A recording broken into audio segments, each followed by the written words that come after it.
Well, let me tell y'all about the abandoned Ashmore Estate. It is way back in the Smoky Mountains, north of Asheville a bit. But back in the day, long before the Biltmore Estate was constructed, it was one of the grandest places in all of North Carolina.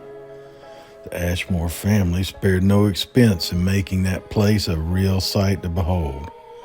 What was even more remarkable was for it to be so isolated and so deep in the heart of the Appalachian backcountry.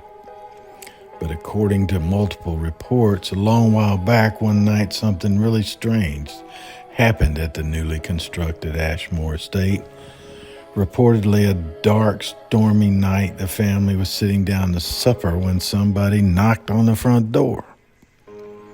And a knock on the door was not a common happening for its own sake. But they still opened up the front door, and there stood a man soaked to the bone and shivering from the cold. Well, the family took pity on the poor fellow and invited him in for a hot meal and a warm place to rest. They didn't know it at the time, but that invitation to the weary stranger was the beginning of a pathway to doom and disaster. You see, that man was no ordinary traveler. He was well known locally as a mysterious and notorious witch, and a powerful one at that. And when he stepped foot inside that grand old estate, he cursed it something fierce for a reason that nobody seems to know.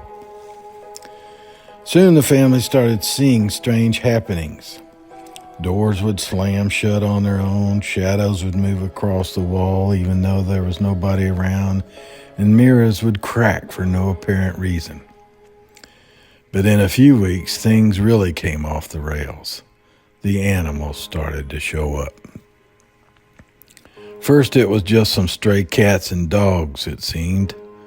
But soon enough, it was raccoons, possums, foxes, and even weasels.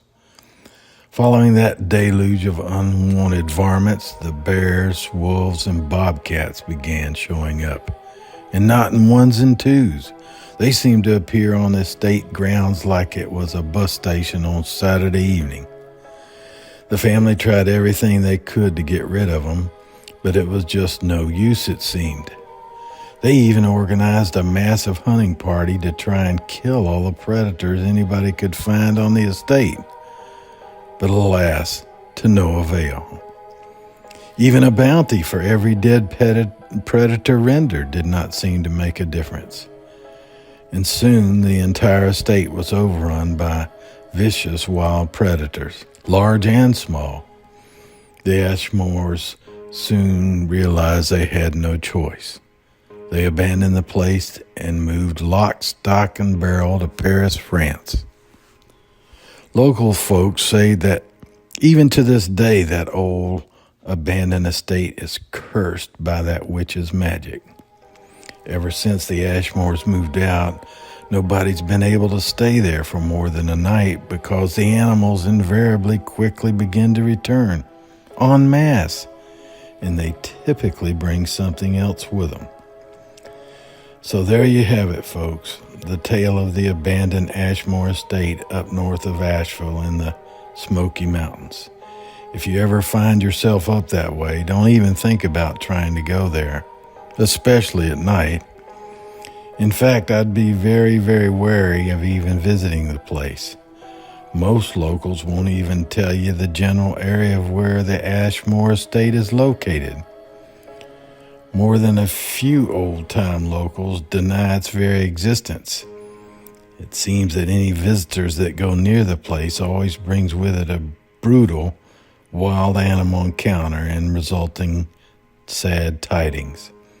To underscore that phenomena, even this image of the Ashmore Estate came at a very dear price.